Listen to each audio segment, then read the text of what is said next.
Ujambo na karibu sana mwanamichezo mwenzangu popote pale ulipo, mimi nikukaribishe na nikualike katika channel yako pendwa kabisa ya True Talk, na hapa huwa tunajadili pamoja na kuzungumza kuhusiana na masuala mbalimbali ya kimichezo, lakini pia kuhusiana na yale yote ambayo yanakuwa yanajiri huko viwanjani, kiwemo tetesi za usajili, lakini pia sajili ambazo zimekwisha kukamilika na msimamo wa ligi kuu soka Tanzania bara, pamoja na taarifa zote za kimichezo ambazo zinakuwa zina trend katika mitandao ya kijamii. Sasa ikumbukwe tuko kwenye hatua ya mwishoni tukielekea kutamatisha msimu huu wa mwaka 2025 na 26, na tetesi za usajili ziko zikirindima kwa kasi kweli kuna katika mitandao ya kijamii.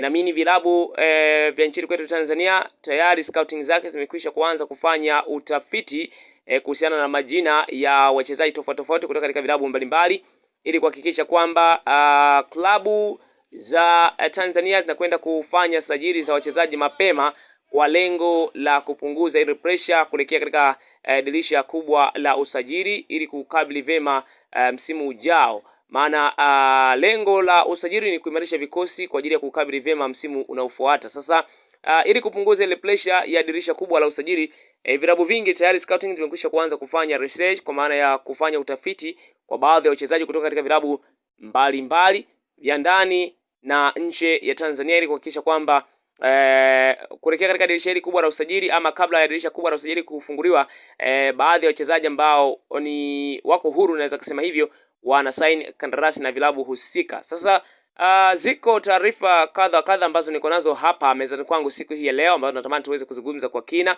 kuhusiana na tetesi za usajili. Lakini pia ikumbukwe leo ni tarehe 2 ya mwezi Mei, kwa maana ya mwezi wa 5 mwaka 2026. Ni siku kubwa kweli, ambapo hapo kesho nafikiri ni moja kati ya siku muhimu sana kwa wadau wa soka hapa nchini kwetu Tanzania, lakini pia nje mipaka ya Tanzania. Na mimi tunafahamu ya kwamba tunatarajia kushuhudia kabumbu kati ya watani wa jadi Simba Sports Club dhidi ya Dar es Salaam Young Africa Sports Club.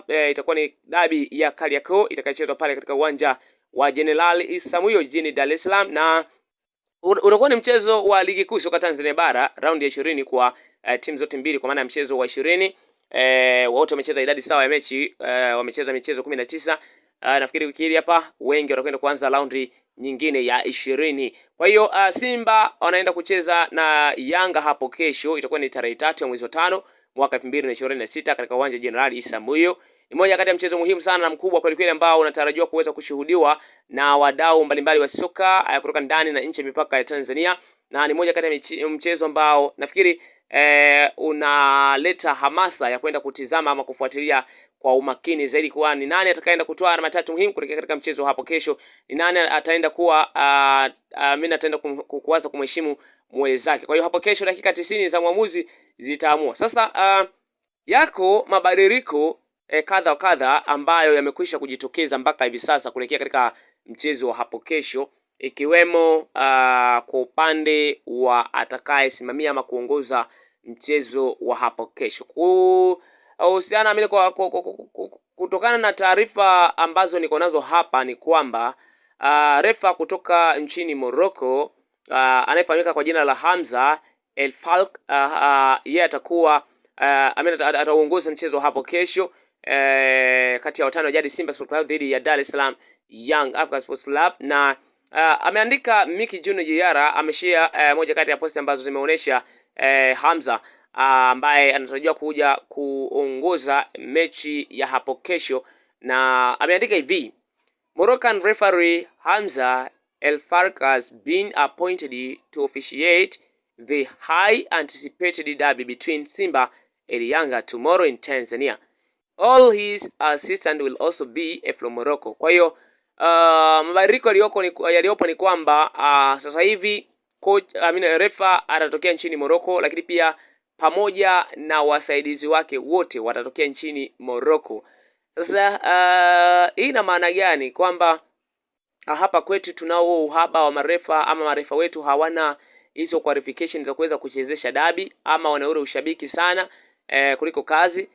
Mimi sitaki kuzungumza zaidi, lakini uwanja wa maoni uko wazi. Kwa wewe mdau wangu wa nguvu na mfuatiliaji wa True Talk, nafikiri unayo nafasi pia kuweza kushare maoni yako hapo chini. Hiki kina maana gani kwa soka letu la Tanzania kuweza kumleta refa kutoka nje, tena anatokea Morocco, lakini pia hata wasaidizi nao wanatokea nchini Morocco. Ni Hamza El Farik ambaye amekwisha kuchaguliwa kuwa referee wa mchezo hapo kesho dhidi ya watani wa jadi Simba Sports Club na Young Africa Sports Club utakaochezwa katika uwanja Jenerali Isamuhyo pale jijini Dar es Salaam. Ni uwanja jeshi huu ambao ni uwanja pia wa nyumbani kwa upande wa klabu ya Wekundu Msimbazi Simba Sports Club. Ni taarifa za kina kabisa kutoka katika vyanzo vyetu vya habari vya kuaminika, na ni moja kati ya taarifa ambazo niko nazo hapa mezani kwangu siku hii ya leo, ambazo niko na wewe kushare na wewe mdogo wangu nguvu uweze kufahamu mabadiliko haya kuelekea katika mchezo wa dabi ya Kariakoo na kukutanisha watani wa jadi ya Simba Sports Club na Dar es Salaam Young Africa Sports Club. Kwa hiyo dondosha maoni yako hapo chini ya video hii, namna ambavyo